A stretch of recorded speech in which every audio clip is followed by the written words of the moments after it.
So my general thoughts on Your Friendly Neighborhood Spider-Man thus far is that I really like the first 2 episodes. I'm not gonna lie, when I watched the trailer for it, I was actually pretty worried just because I thought that I don't know, it just looked very generic. It didn't look like it was gonna have like any kind of like depth or sincerity to it. I really didn't like the animation in the trailer, and I'm happy to say that after watching the first 2 episodes, it is way better than I necessarily thought it would be just based off of the trailer. So first up, I wanted to clear up sort of a question that I know a lot of people have. Is this in the MCU? Like, is this the same Tom Holland Spider-Man that we see in like Homecoming and Far From Home and the Avengers movies? The answer is no. I would classify this show as kind of a what if scenario. You know how like every episode of What If is just like, hey, what if Shang-Chi didn't have the rings and he was just a guy who did kung fu but he didn't have superpowers? What would happen? This I would say is what if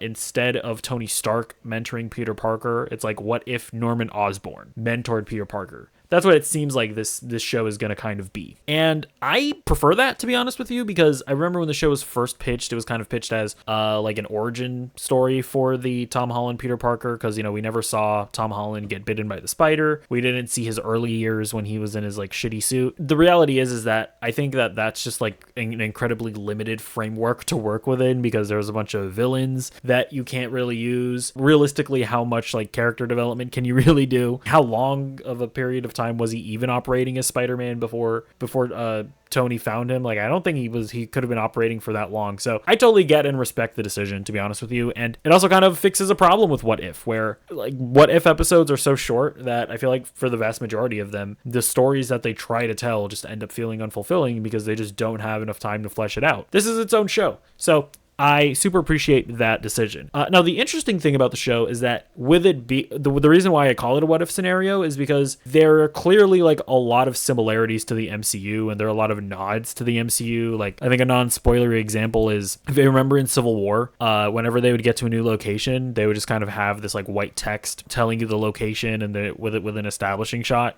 They do that here in the show. To be fair, they only do it once, but it's kind of like to tell you like, yeah, this is like a very similar scenario to where you find Peter in Civil War. And they're just like, there's scenes where they straight up recreate scenes from the MCU, but with the twist of of this show. Overall, I really like the sort of the premise of it. Now, I will say, biggest criticism that I have of the show is animation is not great. I don't love the art style